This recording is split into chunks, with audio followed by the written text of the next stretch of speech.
human way, the carnal mind, is very resistant to truth and to the higher things of God, you know.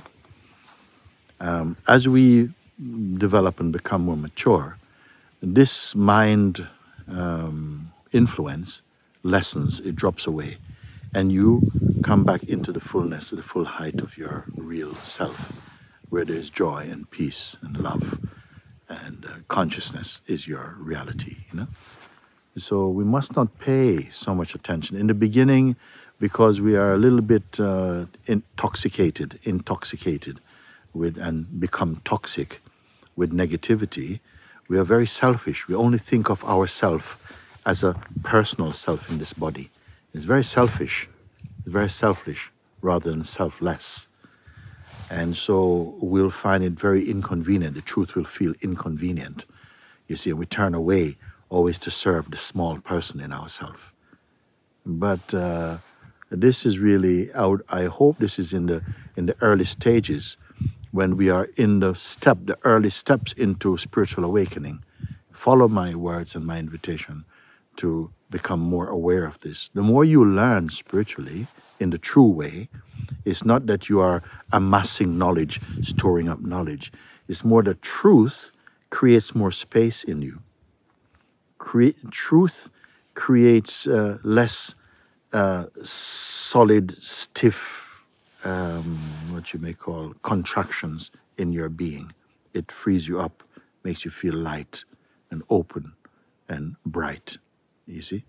So these are signs that you should wonder. So don't think that you're studying in the way that we say study at school or university, to have things that you have to remember in your head. No, real knowledge is really that you experience. It's experiential knowledge.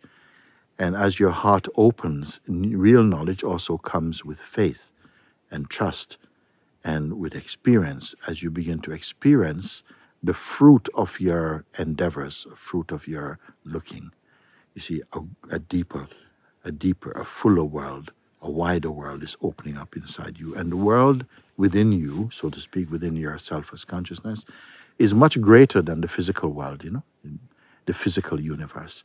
The inner spiritual universe is much greater than the physical universe. We could go around for many, many thousands of years. You cannot fill the physical universe. Can you imagine what I mean by the spiritual universe? But it works by different laws, because physical universe, you have to physically, if I want to go there, I must walk and go over here. You see, I must use effort. But in what I mean by spiritual universe, you are not like the consciousness trapped in the body, the size of your body. You start to see that your body is actually inside your consciousness. And the consciousness is ever, it may seem expanding, but it's because actually it's infinite. It's just that you're growing back into your understanding feels like it's expanding in understanding, you see. So that the consciousness is expanding. But actually, as much as it can expand, there's always more. And why am I saying this? To give you some encouragement, because sometimes our lives can become so tight. You live in a very tiny world. You could live in a very big house, but your life is so tiny. You live in a big city, but your life is so tiny. You come from a big country, millions and millions of people, but your life is so tiny. It's tiny because your mind is enslaved by negative thinking and by wrong concept. And what I mean by spirituality is that experience, that grace that comes to open you up, to take your limiting walls away and to release you back into your space.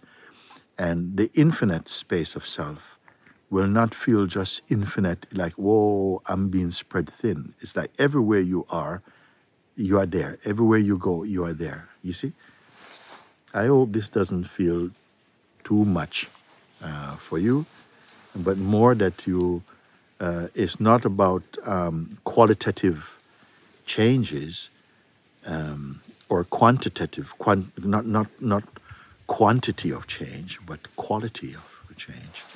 So I want you to just be at least open to this. The first step in spirituality is to be a bit willing to be open.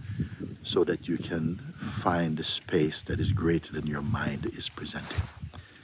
For now, I'll leave it like this for now, and I wish you all the very best. And God bless you. No matter what is happening in your life, yeah, because the mind can appear to become very contract.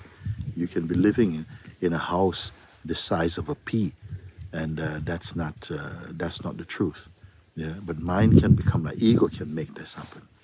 So truth makes you much more expansive, expanded in your consciousness and in life and in joy and full of peace. Keep this feeling inside. Listen to more of the guided meditations that I'm putting out online. They will help you to guide you into the place very directly in a very simple way that you experience and can begin to verify the truth that I'm speaking now as words, and spirit becomes spiritualized in you. Okay? God bless you. Have a wonderful day. Okay. Bye-bye for now.